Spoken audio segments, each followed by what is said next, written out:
ဒီလူဟာမင်္ဂလိပေးတဲ့မက်မွန်တီကိုတက်လုတ်ပဲစားရသေးတယ်။နှစ်ပေါင်းများစွာလေဖြတ်နေတဲ့သူ့ခြေထောက်တွေဟာအန်အိုးစရာကောင်းလောက်အောင်ပြန်ကောင်းသွားခဲ့တယ်။အမျိုးသားဖြစ်သူပျော်ရွှင်စွာခုန်ပေါက်နေတာကိုကြည့်ပြီးမင်္ဂလိကတော့အလွန်အံ့အားသင့်သွားခဲ့တယ်။တာမန်မက်မွန်တီတစ်လုံးကသူ့ကိုဘလူများပြန်ကောင်းလာစေတာလဲဆိုတာသူမှနားမလည်နိုင်ဖြစ်နေခဲ့တယ်။ဂျေဇုဆက်တဲ့အမြင်နဲ့အမျိုးသားကသူမရဲ့တက်တော်ဆောင်အဖြစ်နေပေးဖို့ကမ်းလှမ်းခဲ့တယ်။မင်္ဂလိကအံ့အားသွားပြီးသူ့ကိုပေးဖို့လဆာမရှိကြောင်းပြောပြီးညင်းဖို့ပြင်လိုက်တယ်။ဒါပေမဲ့အမျိုးသားကလဆာမလို့တဲ့အပြင်သူမသာနေခွင့်ပြုမယ်ဆိုရင်ပတ်စံတော်ပြန်ပေးမယ်လို့ပြောခဲ့တယ်။အမျိုးသားရဲ့ပြတ်သားမှုကိုကြည့်ပြီးမင်္ဂလိကသဘောတူလိုက်ရတယ်။ဒါပေမဲ့လက်ထောက်ဖြစ်သူကတော့ဒီလူယူသွားပြီလို့ထင်နေခဲ့တယ်။ဘာလို့လဲဆိုတော့သူဟာချမ်းသာတဲ့မိသားစုရဲ့အမွေဆက်ခံသူဖြစ်နေလို့ပါ။လက်ထောက်ကအမျိုးသားရဲ့ဦးလေးကိုအခြေအနေတွေအကြောင်းကြားလိုက်တဲ့အခါတည်င်းရချင်း CEO ဟာမင်္ဂလိရဲ့အိမ်ကိုချက်ချင်းထွက်လာခဲ့တယ်။ဒါပေမဲ့ CEO ဟာငငယ်ကလေးကအလွန်ကန်ဆိုးသူဖြစ်တာကြောင့်လမ်းမှာကားကခဏပြဿနာကပ်နေခဲ့တယ်။ရလက်အနေနဲ့2 နာရီဖန်မောင်းလာမဲ့လမ်းဟာ4 နာရီကြာသွားပြီးကားကလည်းလုံးဝပြတ်သွားခဲ့တယ်။ဒါကြောင့် CEO နဲ့အတွင်းရေးမှူးဟာမင်္ဂလိအိမ်ကိုလမ်းလျှောက်သွားဖို့ကလေးလို့ရွေးချယ်စရာမရှိတော့ဘူး။လမ်းမှာလည်း CEO ဟာခဏခလုတ်တိုင်လဲနေခဲ့ပြီးမင်္ဂလိအိမ်ကိုရောက်တဲ့အခါမှာတော့တကိုယ်လုံးညစ်ပတ်ဖေးရည်နေလို့တဖုံးတောင်းစားသူလို့တော့အထင်ခံလိုက်ရတယ်။သူဖြစ်သူကလည်းသူ့ဦးလီဒီကိုဘာလို့ရောက်လာတာလဲဆိုတာနားမလည်နိုင်ဖြစ်နေခဲ့တယ်။အတွင်းရေးမှူးက CEO ဟာသူ့ကိုအိမ်ပြန်ခေါ်ဖို့လာတာကြောင့်ရှင်းပြခဲ့တယ်။ပြီးတော့ CEO တကိုယ်လုံးညစ်ပတ်နေရတာဟာ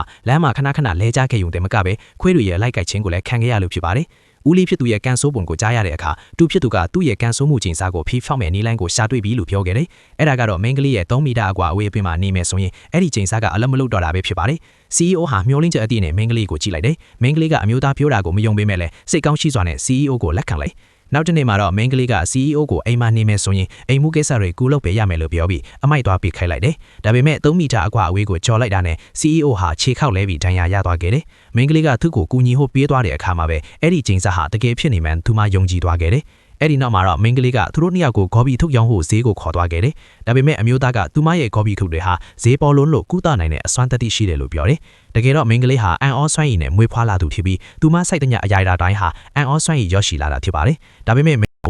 ဈေးဝယ်သူတယောက်ကဂေါ်ဘီထုတ်တစ်ထုပ်ကိုဒေါ်လာ10ရာကုန်းဆိုတာဈေးကြီးတယ်လို့ပြောတဲ့အခါအမျိုးသားကတစ်ထုပ်ကိုဒေါ်လာ3,000ရောင်းတင်တယ်လို့ပြန်ပြောခဲ့တယ်။ဈေးဝယ်သူကစိတ်ဆိုးသွားပြီးလူတွေကိုဝိုင်းအောင်ကြည့်ခိုင်းလိုက်တယ်။ Live လွတ်နေသူကလည်းဂေါ်ဘီထုတ်တွေကိုဒေါ်လာ3နဲ့ရောင်းနေတာကိုပြလိုက်တဲ့အခါလူတွေကမင်္ဂလိကိုယူနေပြီလို့ထင်ကုန်ကြတယ်။မင်္ဂလိကဒါဟာ2 နှစ်ကြာအောင်စိုက်ပျိုးခဲ့ရတာကြောင့်ဒေါ်လာ10ပဲရောင်းတာလို့ရှင်းပြခဲ့ပြီးမှလူတွေကမယုံကြဘူး။လူတွေကသူမဘာမှရောင်းမှမဟုတ်ဘူးလို့ပြောနေတော့ဆယ်မှာချမ်းသာတဲ့လူကြီး2 ယောက်ရောက်လာခဲ့တယ်။သူတို့ကဒါဟာရှားပါလာတဲ့ organic ဂေါ်ဘီထုံမြန်တီးထွားကြပြီးဈေးနှုန်းကိုမေးခဲ့ကြတယ်။ Live လေးနေသူကတစ်ထုပ်ကိုဒေါ်လာ3လို့ဖြေလိုက်တဲ့အခါလူအလုံးအံ့ဩသွားကြရတာကတော့အဲ့ဒီလူကြီးတွေကဒီဈေးဟာဈေးပေါ်လွန်းတယ်လို့ပြောကြတာပါ။အဲ့ဒီနောက်မှာတော့သူတို့ကကက်ထုတ်ပြီးမင်္ဂလိရဲ့ဂေါ်ဘီထုပ်အလုံးကိုဝယ်ယူသွားကြတော့တာပါ။